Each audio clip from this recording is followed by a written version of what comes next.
Всем привет! И вы на канале Pigeon Polly. И сегодня мы будем с вами делать скетчбук. Для вас пройдет где-то минут 8, для меня прошло двое суток. И поехали! Я взяла вот такой вот картон для обложки и свою любимую бумагу 300-граммовую. Это хлопок. Она имеет грануляцию небольшую, не грануляцию, а текстуру, скорее текстуру с одной стороны и чуть меньшую с другой стороны. Вообще понятно, что как бы одна сторона предназначена для рисования, но я пробовала, можно рисовать и на второй стороне. Меня конкретно устраивает такой результат, поэтому меня это не пугает, и я буду использовать эту бумагу. Она очень классная. Я почему решила вообще делать скетчбук? Потому что я не нашла именно такой, какой я хочу. Везде либо слишком мало страниц, либо бумага не та, либо обложка мне не нравится и так далее. Я решила, значит, нужно делать. Правильно, Мила? Да. Она вот мне подсказывает. И все пошло в дело. Упаковка от самой бумаги тоже используется в процессе. Здесь я отмечаю, делаю такой как бы шаблон для того, чтобы делать дырочки, через которые буду прошивать. Я попробовала вот зубочисткой большой, но апельсиновой палочкой, вернее, но у меня не получилось. И под рукой был циркуль, им вышло отлично. В идеале использовать, конечно же, шило. И я подкладываю листики и сверяю каждый раз правильность расположения дырочек. Вот уже такая вот пачка у меня готова. Здесь у нас, я напомню, 20 листов формата А3 согнутых. И буду использовать ирис нитки для того, чтобы сшивать всю эту красоту. Шов, если вам нужно, если вы не понимаете, как это делать, замедлите видео. В YouTube такая возможность есть, если вдруг вы решите что-то подобное сделать. Этот шов я подсмотрела где-то тоже на просторах интернета, где конкретно я уже не вспомню, но мне показалось, что он довольно надежный. Я уже один раз все это протестировала и сделала себе блокнот для учебы из старых блокнотов других. И, в принципе, все нормально. Я его таскаю на учебу, меня устраивает. Здесь, конечно же, больше у меня будет фокус на жесткость крепления и все остальное, из-за того, что все-таки я планирую здесь писать акварелью, а акварель это много воды, если мы пишем по мокрому, то все-таки это все может развалиться. Поэтому я буду предпринимать все меры для того, чтобы этот блокнот прослужил как можно дольше.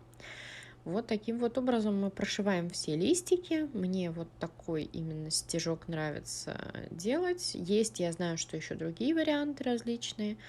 Это уже кому что больше нравится. Вот.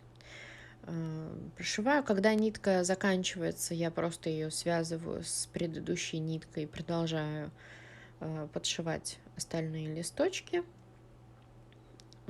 Конечно, меня удивил размер скетчбука. Я думала, что он будет большой, но не могла себе вообразить, насколько он будет большой. Однако нельзя сказать, что он тяжелый. Может, его даже можно будет с собой куда-то взять, потому что бумага довольно-таки легкая, акварельная, и тяжести особой нету. Вот такая вот штука у нас получилась. И я тут примеряю обложку из упаковки от этой бумаги, но она мне показалась довольно хлипкой. Я решила взять обложку от другой бумаги, от оранжевого картона, если вдруг кто-то помнит еще его.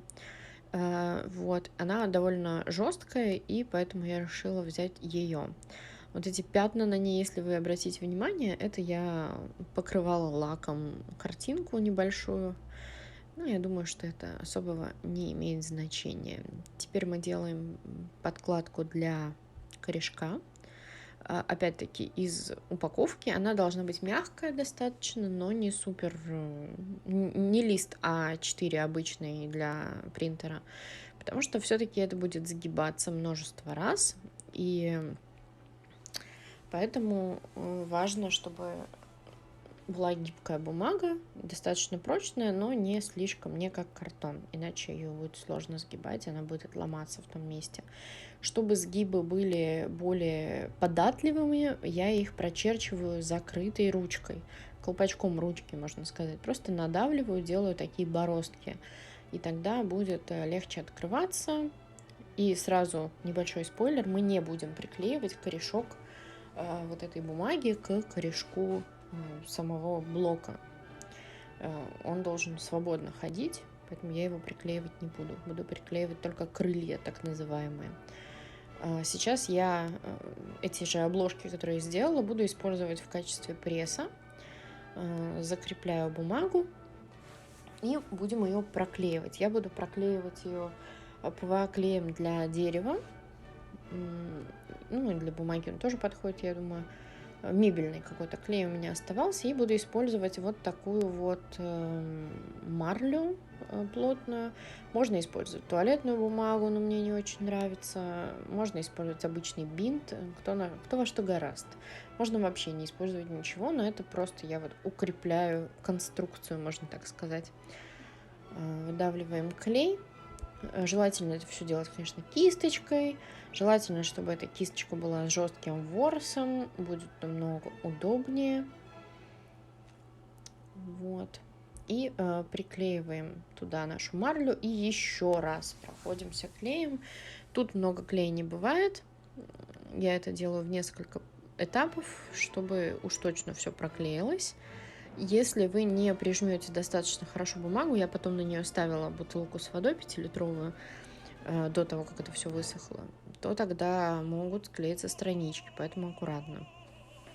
Теперь, когда уже все это высохло, я приклеиваю к обложке вот эти вот крылышки, назовем их так. У меня здесь довольно густой клей, не знаю, насколько он подходит. Мне было немножко некомфортно работать из-за того, что он очень быстро высыхал, быстрее, чем мне надо. Поэтому, может быть, обычный клей ПВА был бы и лучше, но у меня его не было. Был только такой. И вот приклеиваем. Теперь берем, делаем обложку. У меня пролетел уже день. И вырезаем, делаем обложку. Очень просто накладываем, примеряем. Сначала загибаем без клея, потому что потом с клеем это все будет вообще нереально сделать. Я проглаживаю все стыки свечкой в стеклянном корпусе. Это может быть все что угодно у вас. Теперь я промазываю. Здесь тоже нужно действовать быстро, потому что оно все так быстро высыхает у меня. Может быть, у вас будет лучше. И все это хорошенечко придавливаем и приклеиваем бортики. Вот таким вот образом. Тут я уголочки немножко подрезала. Это на видео, наверное, не было видно, чтобы они не делали бугорки. И приклеиваем сначала одну сторону, потом вторую. Очень просто. В принципе, тут ничего сложного нет. Дальше я решила покрыть скетчбук скотчем, как я говорила. Это акварельный скетчбук, много воды, все такое. Тем более я его собираюсь куда-нибудь на пленэр таскать. Значит, нужно, чтобы была износостойкая обложка. И решаю пометить начало скетчбука наклеечками, чтобы было понятно, где начинается. Потому что обложка везде одинаковая. И вот такие вот котики. Потому что котики — это замечательно. Вот. И все это покрываю скотчем. Вот такой вот скетчбук получился. Если есть вопросы по процессу, пишите в комментариях. Я помогу, расскажу, что я делала и как я делала. И спасибо за подписку, спасибо за лайк. Ждите новые видео, они обязательно будут. Всем спасибо.